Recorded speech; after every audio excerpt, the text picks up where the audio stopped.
자, 오늘 본문은 어제하고 동일한 본문입니다. 창세기 32장 1절 2절. 야곱이 길을 가는데 하나님의 사자들이 그를 만난지라 야곱이 그들을 볼 때에 이르기를 이는 하나님의 군대라 하고 그 땅 이름을 마하나임이라 하였더라. 야곱은 하란 땅에서 거한 지 20년 만에 다시 아버지 고향 집으로 돌아갑니다. 그때 마음이 가난해졌습니다. 마음이 궁해졌을 때, 빈털터리로 가나안 땅을 떠났을 때, 돌베개를 베고 잘 때, 그때 겸손했을 때 베델에서 하나님의 약속을 받았었던 기억이 있죠? 창세기 28장 25절에 그때 하나님의 계시가 그에게도 임했었습니다. 그죠? 15절 내가 너와 함께 있어 네가 어디로 가든지 너를 지키며 너를 이끌어 이 땅으로 돌아오게 할지라 내가 내게 허락한 것을 다 이루기까지 너를 떠나지 아니하리라 하신지라. 그때 하나님은 야곱에게 어디로 가든지 너를 지켜주겠다. 그리고 이 땅으로 돌아오겠다고 약속해 주셨습니다. 그리고 내가 너를 떠나지 않겠다고 약속하셨어요. 자, 이 약속을 받은 지 20년 만에 이제 그 길을 돌아가고 있는 것입니다. 여러분, 네. 그러나 여전히 마음이 편하지만은 않아요. 마음이 겸손해진 상태입니다. 이럴 때 하나님의 계시가 나타나죠. 그가 하나님의 군대를 만납니다. 그리고 그 땅을 마하나임이라고 부릅니다. 자, 하나님이 이 언약을 하시고 나서 20년 동안 하나님은 무엇을 하고 계셨을까요? 네가 어디로 가든지 너를 지켜주고 너를 이 땅으로 돌아오게 할 것이고 너를 떠나지 않겠다고 약속하셨어요. 예. 그러면 20년 동안 하나님은 뭐 하셨을까요? 아니, 20년 동안 야곱은 먼저 무엇을 했습니까? 야곱은 돈 버느라고 바빴습니다. 애 낳느라고 바쁘셨습니다. 그러나 야곱이 돈 벌고 애 낳느라고 바쁠 때 하나님은 어디 계셨던 거예요? 예, 약속대로 야곱의 곁에 계셨습니다. 그래서 형이랍니다. 삼촌 라반과의 임금 협상 불합리한 그 상황 속에서도 야곱을 돈 벌게 해주시고 부자 되게 해주셨죠. 그리고 이제 고향으로 돌아와 형 에서를 만나야 되는 또 하나의 긴장과 또 살떨리는 그런 이 두려움과 이 상황 속에 그의 마음이 곤고하고 이 가난해졌을 때 그에게 하나님의 천사들이 또 나타나는 겁니다. 자, 이 군대가 왜 여기 있습니까, 여러분? 예, 왜 있을까요, 여러분? 군대가 왜 여기 있습니까, 여러분? 우리가 여러분 대통령들이 국빈 방문을 할 때 뭐 비행기가 전투기가 와서 그 대통령 비행기를 호위하는 걸 봅니다. 그리고 많은 군악대들이 예포를 올리고 그들을 사열하는 걸 봅니다. 이런 건 뭐 하는 거죠? 그 사람의 어떤 행차를 호위하고 함께 한다라는 어떤 예우를 하는 것 아닙니까?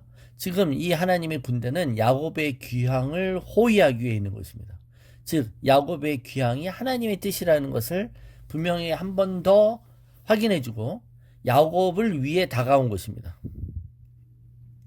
하나님의 말씀에 늦게나마 순종하고 옮기는 발걸음을 지금 하나님의 군대들이 얼마나 응원하고 있는지를 알게 하시는 것이죠.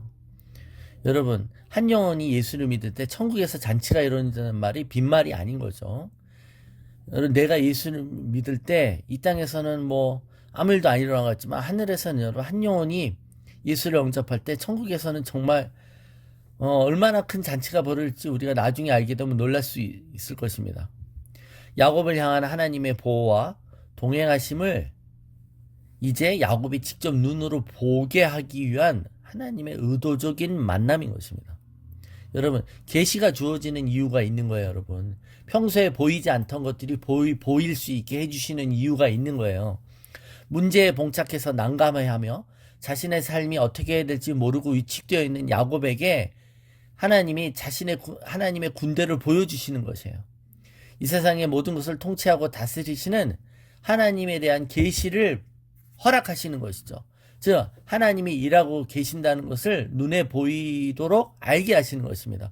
하나님의 군대가 너를 위해 이렇게 움직이고 있다는 것을 보여주시는 것이죠.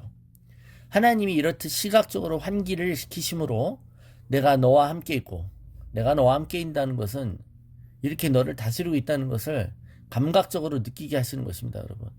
예수님이 뭐라 그러셨어요, 여러분? 십자가에서 내가 12영입니다, 여러분. 12군단 더 되는 천사들을 시켜서 이 모든 상황을 역전시킬 수 있다고 그러셨어요. 그런데 여러분, 예수님은 버리신 거지 뺏기신 게 아니잖아요. 그죠? 네. 그러니까 하나님이 이렇게 어떤 계시를 보이시는 특별한 이유가 있어요. 응원하시는 거예요, 여러분. 보지 않으면 믿지 못하는 사람들에게, 너무나도 힘든 상황이 있어서 특별한 위로가 필요한 사람들에게 하나님의 뜻 안에서 특별히 보여주시는 거예요. 예. 그래서 우리는 여러분, 끔찍한 고난과 비극의 상황 속에서 오히려 역설적인 놀라운 소망이 있음을 잊지 않아야 됩니다. 지옥보다 더 깊은 곳에 언제든지 천국으로 향하는 열린 문이 있다는 것도 깨달으셔야만 합니다. 예. 그러니까 여러분, 하나님의 배려가 이렇듯 너무나도 무한하신 궁율과 자비 안에 있습니다. 그런데 여러분, 현실적으로 아주 적은 사람들만이 하나님의 군대를 봅니다. 왜 그럴까요? 예. 왜 그럴까요? 이게 없었던 게 아니잖아요. 기존에 있었어. 이미 있었다니까요. 있는데 못 보는데 그 보이는 영적인 실체들을 왜 소수만 보냐 이거야. 예, 이 땅의 일들에 너무 집착해 있기 때문에 그렇습니다. 우리의 관심이 너무 협소한 것에 묶여 있고 땅에 있는 것에 집착해 있기 때문에 그렇습니다. 우리가 하나님을 향한 믿음이 있다고 해서 우리의 성품이 존경받는 위인이 되는 것이 아닌 것처럼, 예, 우리의 믿음은, 예, 세상에서 아무리 무시를 당하거나 난감한 상황에 처해도 하나님을 바라보고 여전히 충성하게 하죠. 예. 근데 하나님이 이렇게 특별한 혜택을 주시고 감각적인 어떤 증거를 주시는 것은 하나님의 특별한 배려의 그 선물인 거예요. 그러니까 다시 한번 말씀드리지만 여러분 보지 않고 믿는 자가 복되다고 하신 이유가 있는 거고, 또 하나님이 보여줘서 믿게 하신다면 믿음을 가지라 그랬잖아요. 도마 보고 너는 보고야 믿느냐? 보지 않는 자가 복이 있다. 그러나 중요한 건 보지 않고 믿어야 된다는 게 아니라 믿음을 가지라는 게 포인트 아닙니까? 예. 야곱이 눈이 열려서 그래서 마하나임 하나님의 군대를 옵니다. 근데 천사 2명을 본 게 아니라 두 진영을 봤다 그래. 두 진영. 마하나임입니다. 야곱을 호위하고 야곱의 고향으로 돌아가는 하나님 말씀에 순종하는 이 길에 그를 응원하고 호위하기 위해서 파견된 천사가 수천 명이라는 거 아닙니까? 야곱이 특별하기 때문에 많이 보낸 것일까요? 우리가 혹시 생각하면 그런 걸 통해서 천사가 이렇게 많이 파견되는 걸까? 과잉 파견 아닌가? 이런 생각할 수 있어요. 낭비 아니야, 낭비? 그쵸? 총으로 쏠 걸 대포로 쏘는 거 아니야? 이럴 생각 있잖아요. 비효율적이지 않냐?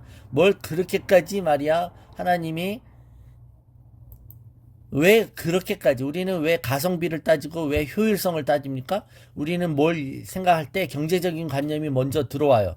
그래서 하나님도 매우 경제적일 거라고 생각하죠. 그러면서 하나님이 그 경제적인 원칙에 되게 조금 낭비하다라고 생각하죠. 예. 근데 여러분, 그건 자기 인간의 허탄한 생각이고, 하나님은 여러분 탕부 하나님이시죠. 프로디갈 파더예요. 프로디갈 파더.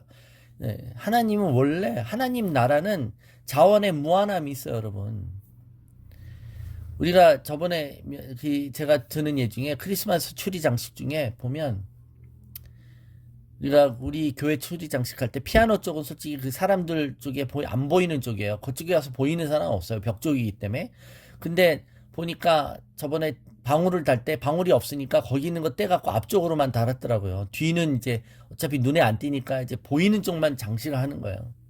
근데 사람은 그렇게 접근을 해요. 근데 여러분, 이 지구상에는 여러분, 사람들이 한 번도 보이지 않았던 곳에 정말 하나님이 절경들의 장소들을 펼쳐놓으신 게 얼마나 많은지 아세요? 사람들의 발길이 한 번도 다다르지 않은 곳에 하나님은 얼마나 창조의 아름다움 속에 절경을 만들어 놓으셨는지요. 이게 여러분 관상용으로 하나님이 만들어 놓으시고 사람들이 보지도 못할 건데 그렇게 아름답게 만들어 놓으셨을까요? 사람들이 몰라서 찾지를 못하는 비경의 장소들을 우리가 나만 알 때 우리는 막 특권인 것처럼 얘기하잖아요. 사람들이 모르는 절경의 장소 이러면서. 천지를 창조하시는 하나님은 아무도 보지 않는 곳에 화려하고 아름다운 자연들을 많이 만드셨던 것처럼 셀 수 없이 많은 나무들과 꽃들을 두셨습니다. 그죠? 아무도 관심 없는 태양의 해돋이와 일몰의 장관들을 생각해 보십시오. 예. 하나님은 보이지 않는 곳에서도 아름다운 트리 방울을 달 수 있는 분이시죠. 그래서 하나님은 우리를 향해서는 경제적인 가성비를 생각하지 않으세요. 하나님의 속성이 비경제적 성향이에요. 하나님의 자비는 무한하시다는 거예요. 우리는 그것을 해프심으로 비하할 수 있어요? 그죠? 향유 옥합을 깨뜨려 300데나리온 되는 옥합을 깨뜨린 걸 보고 뭘 그걸 그렇게까지라고 비판하는 것이 인간의 감정이고, 하나님은 우리의 모든 소중한 것을 들여 하나님을 찬양하기에 합당하신 분 아닙니까? 근데 하나님은 이 인간 피조물을 위해 자신이 우리의 죄를 감당하기 위해서 오셨어요. 솔직히 뭘 그렇게까지 썩어 없어지고 유한한 존재인 인간을 위해 창조주께서 뭘 그렇게까지 그들을 위해 죽으실 필요가 있었을까요? 여러분, 하나님의 사랑을 생각해 보십시오. 하나님은 야곱을 위해 천사의 2군대를 보내셨습니다. 그럼 저와 여러분을 위해서는 안 그러실까요? 하나님이 진짜 큰 손이신 것을 아십니까? 하나님이 오병이의 기적을 일으키실 때도 나눠줄 때 원칙이 있지 않았습니다. 2당, 물고기 1마리, 떡 한 덩어리라고 제한하지 않으셨어요. 먹고 싶은 만큼이었어요. 먹고 싶은 만큼. 이게 하늘나라의 원칙이죠. 하늘나라에는 충분하고도 남는 거예요. 12강질이 가득히. 여러분, 하늘나라에는 소유의식이 없다는 거 아시나요? 소유의식이 없습니다. 왜죠? 그곳에는 무한하기 때문에 그렇습니다. 하늘나라 가서 계급이 있고 계층이 있다고 해서 하늘나라에서 내가 얼마나 가진가. 이거 여러분 잘못된 생각이죠. 여러분, 하늘나라에서는 하나님의 무한하심을 누리는 것입니다. 하나님의 일하시는 방식은 차고 넘칩니다. 부족함이 없습니다. 그래서 우리도 흘려보낼 때 하나님이 또 태워주시는 거예요. 이게 하늘나라의 원칙입니다. 이 땅에서 인간의 가능성에 의해서 유한하게 사는 게 아니라 하나님의 나라의 법칙에 따라 살기를 배우라는 겁니다. 하나님께 순종할 때 그 믿음의 순종에 보상해 주시는 그런 하나님이신 것이죠. 자, 야곱의 마하나임이라는 고백 속에는 내 편이 무지 많다라는 느낌이 실려 있는 겁니다. 야곱이 우와 하나님의 군대구나 와 라고 말하는 것은 든든하게 하는 거야. 그의 마음을 하나님의 무한한 자비가 눈에 보이도록 나타나는 것입니다.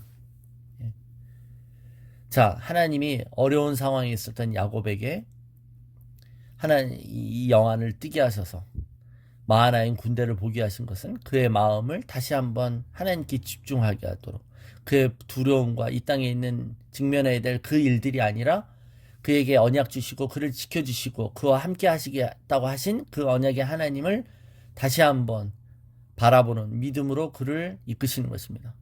우리도 우리의 마음의 눈으로 그분의 부여하심과 그분이 우리를 보호하고 계시고 동행하고 계시다는 것을 늘 바라보실 수 있기를 축원합니다.